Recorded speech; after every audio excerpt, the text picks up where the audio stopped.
Hello and welcome to India's World. Nepal's woes continue as the blockade of essential goods coming into the country from India persists. People in Kathmandu have been forced to cook on firewood stoves, walk to office, schools are shut, tourism has come down, and public transport is in disarray due to shortage of fuel.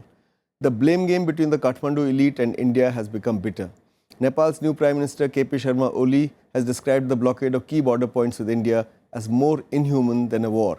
In the midst of this political crisis, India has raked up alleged human rights abuse in Nepal at the UN Human Rights Commission in Geneva.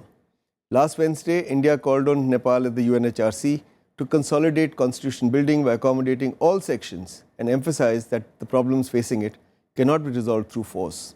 India has also urged Nepal to investigate and take credible measures to prevent recurrence of incidents of violence, extrajudicial killings, and ethnic discrimination in the country.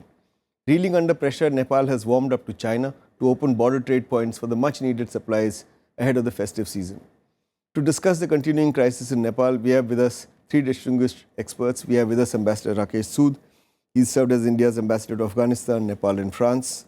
He was also ambassador and permanent representative to the Conference on Disarmament in Geneva and deputy chief of mission in the Indian Embassy in Washington, D.C. We have with us Professor S.D. Muni, one of our foremost experts on Nepal. He's a distinguished fellow at the Institute for Defense Studies and Analysis and Professor Emeritus at the Jawaharlal University. He was also India's ambassador to Laos. And we have with us an eminent journalist, Prashant. He's a foremost journalist not only of India but also Nepal. He's currently an associate editor with the Hindustan Times. Born in Kathmandu, he's a Madhesi who lives in New Delhi and is author of a much acclaimed book on Nepal, Battles of the New Republic. I welcome you gentlemen to this discussion. Rakesh, let me begin with you. Do you remember a more acrimonious time in India-Nepal relations than what we are witnessing now? I mean, could you have imagined even 6 months ago that Nepal would be taken to the task by India in the UN Human Rights Commission on issues of war crimes during the Maoist insurgency and India demanding transitional justice?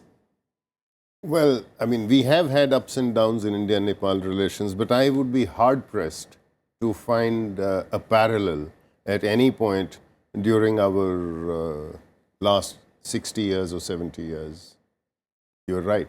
I think this is a new low where we find India taking Nepal to an international body and on issues where we are being we are putting them in the dock, a new government which has come into place with a new constitution. It's not just the India-Nepal, but it's also a question of timing, that when Nepal is coming up as a new republic, as it were, that is the time that India has chosen to convey its displeasure in no uncertain terms. Professor Muni, do you think this will be seen by Nepal as one more sign of India's harsh attitude to their country? Because India didn't object to Maoist violence earlier. We never asked for transitional justice earlier, and now we are saying that Nepal should ensure the effective functioning of the Truth and Reconciliation Commission and full implementation of its recommendations, including prosecution of those responsible for violent insurgency. We are asking for prosecution of the Maoists. That's true. This is, this is very clear that we have shown our displeasure for the composition of the government and a very important component of that government, something which we had not done earlier. But I think Kathmandu is far more worried for the, supply crisis, I would say. This is an issue of whether Nepalese the Maoists to be booked or not for insurgency period is an issue also within Nepal. There are many sections who would say that this is what it should be done. And they continue to say that the Truth and Reconciliation Commission has been botched up totally and there is a political compromise, this and that. So I don't think this is such a major issue. Certainly India has given indication of its own preferences in terms of the political setup in Kathmandu, but the major issue is of supplies. I understand that. I'm merely saying that now you are the same Maoists whom you were hand-holding earlier, now you want them to be put in jail. This is not something that you asked 4 years ago, 5 years ago, look, when you could have done so. Bharat, I would not say India was hand-holding Maoist. It was after tremendous struggle that they accepted to let the Maoists go along with the mainstream. It was almost at the end of 2005 that we accepted it. And to my mind, that was largely tactical rather than ideological or strategic. Tactical in the sense because the king was giving a lot of tough time and we were not finding a way out, and therefore we thought, let this become a major problem. Okay, so but we see the Maoists as the problem now, or one of the problems. I would say we see communist regime as the problem. Okay. And the riddle in it is the presence of Kamal Thapa and Vijay Kachtar. This is the riddle, but actually we see a mindset in Kathmandu which is ideologically not acceptable to us, and which also at the same time very harsh on the marginalized people, minorities, particularly Madhes. Okay, Prashant, Professor Muni says the basic supply issue is the thing that's agitating the people of Nepal. So do you believe that India is directly or indirectly responsible for the blockade that's creating the shortage of essential goods, including petroleum products? You know, I have refrained from using the term blockade because a blockade would consider absolute and complete disruption of any supplies. And I think there are three components of the situation at the border. And this is on the basis of having traveled from Birganj to Biratnagar in eastern Tarai. The first component is of Madhesi protests. There are thousands, on some days in Birganj, you have crowds going up to 50 to 60,000 people at the border, blocking any movement of supplies. And this is what the Kathmandu narrative would like us to not look at and would like to deny. So there are Madhesis who are sitting at the border who are blocking movement. The second component of the situation is a tightening from here. I think there is definitely a signal from Delhi to officials at local bordering points to not enable movement. You know what I call it? I call it the non-cooperation mode. Before the promulgation of the constitution, we saw that there was active cooperation in enabling movement by even keeping customs offices open late at night. Now we see non-cooperation. And the third element is what the official statements have said of private transporters also being worried of going across and then getting vandalized and incidents occurring. And these we know many private transporters don't have insurance. You give equal weightage to all three components? I give a lot of I give the most weightage to the first component. All right. So Rakesh, of Madhesi protests. Could the Madhesis have been emboldened to do what they have done without the tacit support of India? Do they have New Delhi's tacit support? Evidently they do. And I think that I won't agree in terms of saying that it is not a blockade or anything like that, because in the past, whenever there have been demonstrations, the security forces on both sides, the Nepal border, the border security forces on both sides, have been able to cooperate in ensuring that there is a smooth flow. In this particular case, there is no such cooperation that is taking place. So there is tacit support.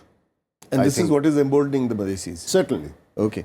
We need to take a break at this point. We'll be back again with this discussion in a bit. Stay with us. Welcome back. We're discussing the worsening political crisis in Nepal and its impact on India-Nepal relations.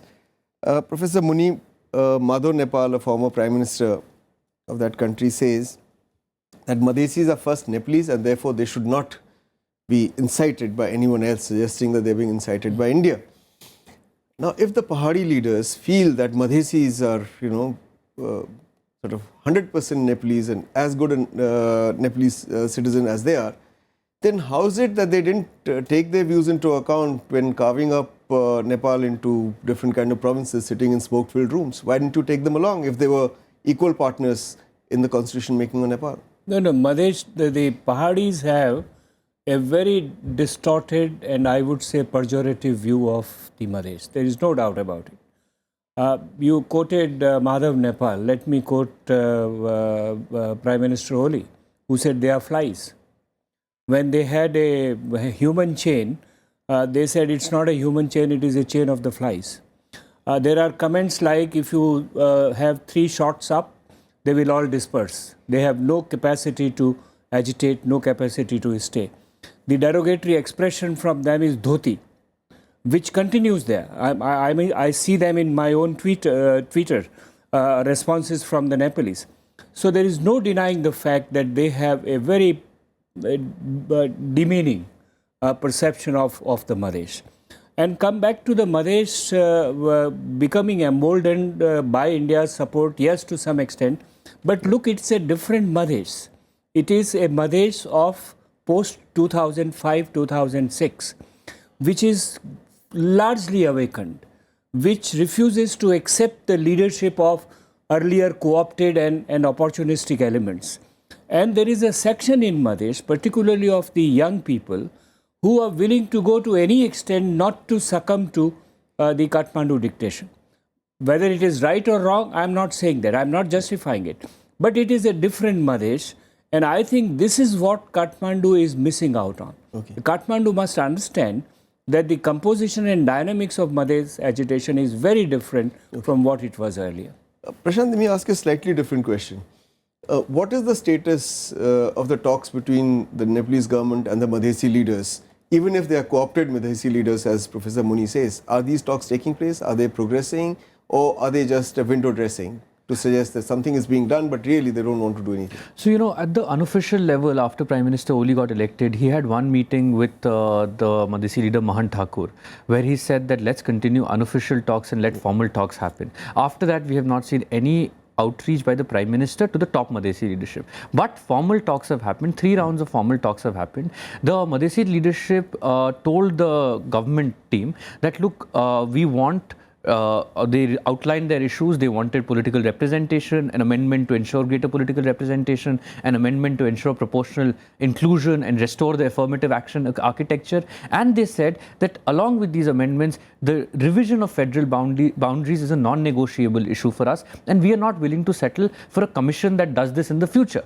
On Sunday, last Sunday, we had a round of talks where there was some positive movement, where the government team, in principle, agreed to review the boundaries and said that we will do this through political agreement. The Madhesis interpreted it and said, good, if you are willing to accept that this is a political problem and you won't postpone it to a commission. But on Monday morning, we saw a security crackdown from the government in Birganj, and that has embittered the environment for talks. Mr. Kamal Thapa also went to Geneva. So talks have not happened since then, and there is a stalemate at the moment. Okay. Rakesh, is it correct to say that the Madhesh-centric parties are venting their anger against the new constitution?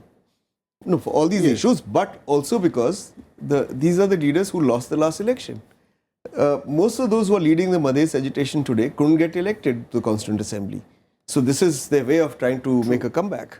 So to what extent is it the genuine demands of the Madhesis versus the political ambitions of opportunistic politicians? All politicians are opportunistic, of course, of these politicians who got defeated in the last election. You're right, because what we have seen is that in 2008, when the first Constituent Assembly elections took place, we had 3 large Madhesi parties. And when the next round of elections took place, so today, I think we would have more than 13 Madhesi parties. And these have basically split up again and again because individuals and their egos and for their desire to be part of government structures and so on. So in a sense, a large number of the Madhesi leaders are politically, in that sense, discredited. But I would agree with Professor Muni 100% when he says that the earlier Madhes agitation, which took place in 2006-07, and today's Madhes agitation is taking place in a very different environment. Professor Muni, is India cultivating this new leadership of Madhes, or do we continue to rely on the older leadership of Madhes? And why does India want to cultivate Madhesi leaders? Is it because they gave them, they think that they would give them leverage in Kathmandu? Look, let me be very, very blunt and open here. Well, that's why we have India you should here. stop cultivating leaders of any sort. What India needs to cultivate, first, India's own national interest, and secondly, the wider perceptions of the Nepali people. You know, Nepal again is different. As I said, Madhesh is different. Now Nepal is different. We are used to dealing with the kings. We are used to dealing with the appointed prime ministers. We are used to dealing with the pawns and power brokers. I mean, this is a situation in which we must get out of this mode and see how genuinely you can pursue your interest. Now, you saying cultivating Madheshi leadership. May I dare say that most of the other leaders were cultivated by India. And what happened? You know, this is where the basic flaw in Indian approach is, to my mind, that we must now refuse emphasizing on individuals and look at the institutions, look at the issues, look at the interests. Okay.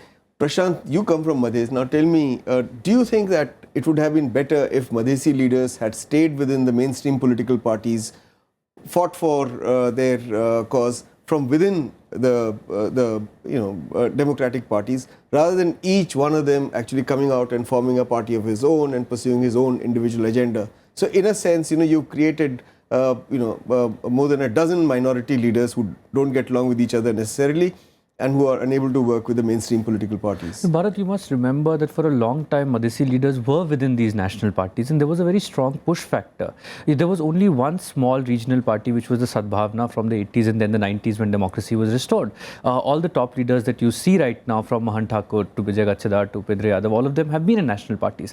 But the fact is that they did not feel that the issues of the Madhes were getting addressed within these national parties. These national parties were perhaps not listening to those aspirations. And when the Madhes movement took place, there was a lot of pressure from below as well on these leaders that, look, you're not getting heard in your party. You have to step out and carve out your distinct space. And was there a pressure from India also for them to carve out a distinct space for themselves? I think that the 2007 movement, which was led by the Madhesi Janadhikar Forum, I think that was a completely spontaneous movement, locally led, and the MJF was not an Indian creation, if that is what you are suggesting. Some parties in the future, which were created later in the year, perhaps had tacit Indian backing. All right. We need to take a break again at this point. We'll be back again with this discussion in a bit.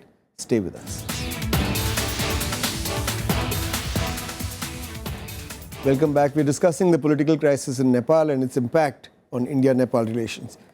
Rakesh, how does India expect to win the hearts and minds of the Nepali people if the lives of a majority of them are made hard by tacit Indian action? If people have to go and cook in their lawns in wood stoves, if children can't go to school, if people have to walk an hour or more to office every day, how do you expect to win them over at any point of time, even if the Madhesis and the Pahadis come together at some point of time? You're right. I think what has happened with this with this crisis is that the anti-Indian sentiment has taken a strong hold, and I think it is going to take a lot of political effort for Prime Minister Modi and for the Indian government to revive the kind of sentiment with which he had been welcomed when he went on his first visit to Kathmandu in August last year. So from there to the current position where his effigies have been burnt in Kathmandu and in other places in Nepal, I think there has been a big blow. And this anti-Indian narrative has become extremely strong. But very importantly, I think other than the hardship which all of Nepal is going through in terms of shortages of fuel and cooking gas, the strongest economic impact is being felt in the Madhes, because there the agitation actually precedes the promulgation of the constitution. Let's not forget that even more than a month before the promulgation of the constitution, there were disturbances, there were agitations, there were protests. So there, the shutdown of schools, marketplaces, colleges, shops, hospitals has been much, much longer. Okay. Professor Muni, why is it that the anger of the non-Madhesis, especially in Kathmandu, is by and large directed towards India and not against their own political leaders who created this situation? I mean, anybody who analyzes what has gone on in Nepal will say, well, the Pahadi leaders are to blame for making this unilateral constitution and unilateral carving out of boundaries so that Madhes doesn't remain united. That this constitution was based on distrust. So if that is the case, why are they not agitating against KP Oli and others and saying that India is to blame? My answer lies in the comment I made earlier, that there is a mindset of the Pahadis. Yeah. And the mindset of the Pahadis that so far as the Madhes is being fixed, it's all right. They are not really worried about that, which comes out very, as I said, very, very popularly. And this is one of the important reasons why. Secondly, bashing India for internal problems and internal political survival and strategies is a very old strategy. And I think during monarchy period, this was drilled into almost everybody, particularly the Kathmandu-based people. Well, particularly the left parties, I would say. Well, I'm sorry to say the monarchy started it. Yes. Therefore, and what left parties? The UML is a monarchist party. Yeah. I mean, therefore. Well, Mr. Oli was a known monarchist in No, the everybody. United Marxist-Leninist I Party. don't want to name these people, but everybody. The whole party was protected by the monarchy to fight against the The left Nepali Congress. movement, yeah. Because to it was seen fight as a- against the Nepali Congress. Right. And I'm afraid to say that after 1980, even BP changed his views. And he said for the national resurgence, we have to have a combination between Nepali Congress and monarchy. So this is an old habit which comes up again. And mindset is there already. Okay. Prashant, how smart is it for Nepal to warm up to China in a bid to counter India? I'm asking this question because you are a Nepali, so tell me, do you think China can substitute India as a trade partner, Nepal? And you know, can Nepal fight and win a war against geography? Because it's a war against geography. It's not about Narendra Modi. So, you know, the Kathmandu elite today believes that it has played this card successfully. But my view is that the card was successful, the China card was successful as long as it was not played.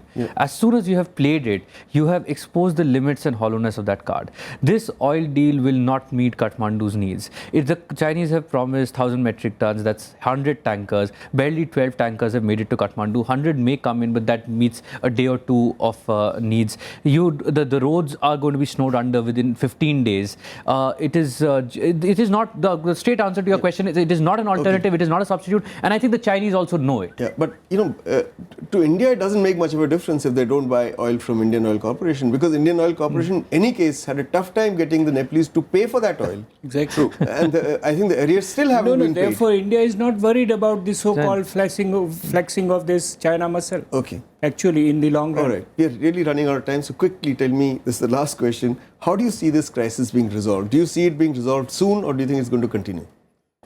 The only way it can be resolved is that to accept the fact that there are three players in this game. We have the government led by Prime Minister Oli, we have the Indian establishment, and we have the Madhesis, and they will, all three of them will need to step back, particularly among the Madhesis and the Kathmandu-based political parties.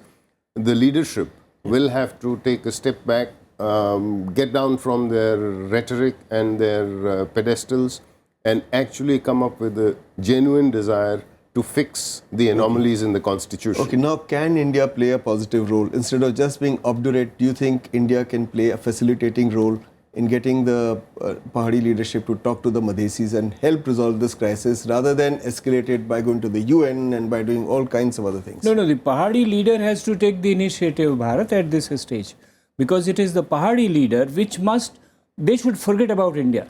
They should deliver their promise to their own allies, All right. the Maoists and the Tharus. Okay. And if they deliver it, the India factor would be automatically eased. All right.